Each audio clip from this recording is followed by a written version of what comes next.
You ever get that feeling that things have just gotten stuck?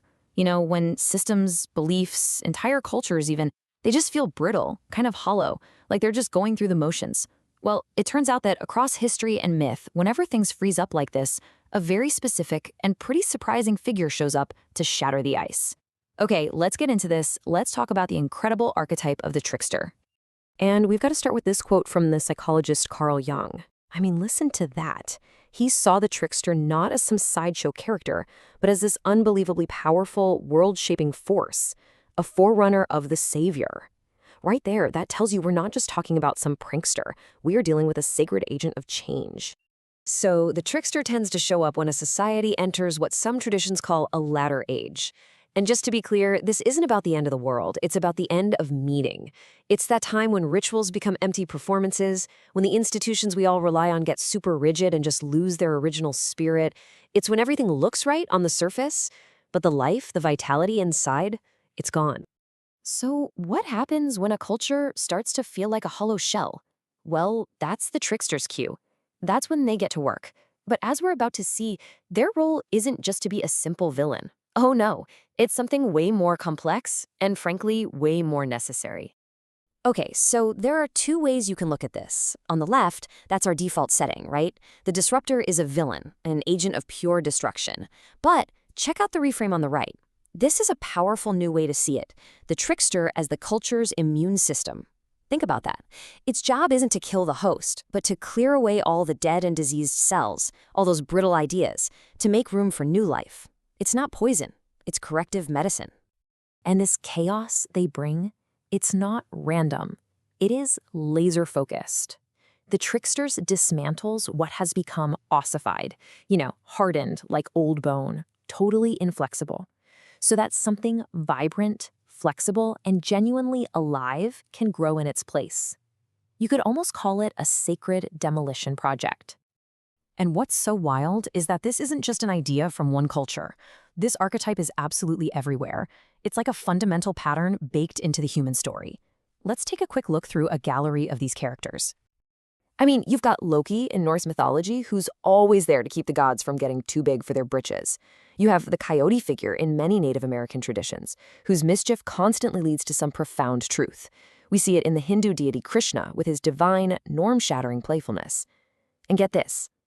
Even the Buddha himself, in certain scriptures, acts as a trickster, deconstructing his own teachings so they don't become another rigid dogma. They all have one mission: break the script. Now, to really get how the trickster operates, let's zoom in on one of the most elegant and powerful examples I've ever come across, the Buddhist figure, Vimalakīrti. The story is just a masterclass in disruption. So Vimalakīrti, he's just a regular guy, a layperson, and he pretends to be sick. This little trick draws all of the Buddha's top disciples to his house. One by one, they try to outsmart him, and one by one, he completely dismantles their fancy intellectual arguments. Finally, the wisest of them all, Manjushri, asks him the ultimate question about the nature of non-duality, of reality itself, and Vimalakīrti's response is nothing. Silence. He just responds with total silence, but a silence so profound, so full of meaning, that the story describes it as thunderous. And this is the trickster's genius right here. The silence is the teaching. It's like a cognitive bomb that just short-circuits the logical mind. It shatters all the mental models the disciples were clinging to.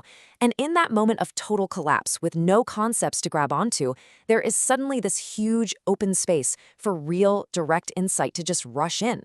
He didn't give them an answer. He created the conditions for them to find it themselves. Now, this might all sound like some ancient, dusty philosophy, but this exact principle, this idea of burning the map, is actually a cornerstone of modern strategy. Yeah, there was this brilliant 20th century military strategist, a guy named John Boyd, and he developed this famous model for decision-making. He argued that in a fast-changing world, the most dangerous thing you can possibly do is cling to an old map. He said that true creativity and even survival depends on your ability to actively destroy your own mental models when they stop working. Sound familiar? Boyd's process is a perfect echo of the trickster's work. First, you have to recognize your old models are failing. Then comes the critical step. You have to actively disintegrate those maps, break them down into their component parts. And only then, in that creative void, can you reform a new, more accurate model. the trickster as the agent that forces that disintegration. So what does all this mean for us right now? Well, the argument is that in our current era of instability, in these very tricky times, the trickster's role becomes even more vital and way more unpredictable. It doesn't just undermine the establishment anymore. It jumps sides. And here's the most important part. The trickster has no political allegiance. Zero. Its only loyalty is to shattering dogma wherever it pops up. It will happily challenge any group, left, right, traditional, progressive, doesn't matter, the second that group becomes rigid, self-certain, and blind to its own assumptions. The trickster's job is simply to hold a mirror up to our certainty. So when we see these disruptive forces playing out in the world, it's so easy to think they're just here to mock the journey, to just tear things down for the fun of it. But that is not the whole story. Their real function, their deeper purpose, is to burn the map. The one we're all clinging to so tightly, even though it's leading us in circles, because it just doesn't reflect the world we're actually in anymore. And in the place of that old, useless map, they do something amazing. They hand us a compass. They don't give us a new destination, no, but they give us a tool to orient ourselves in the chaos, a way to find a new path forward that's based on what's real, right here, right now. And all of this leaves us with a pretty big question to think about. As we look at the world around us and we see systems we once cherished begin to crack and fall apart, is what we're witnessing a hostile threat?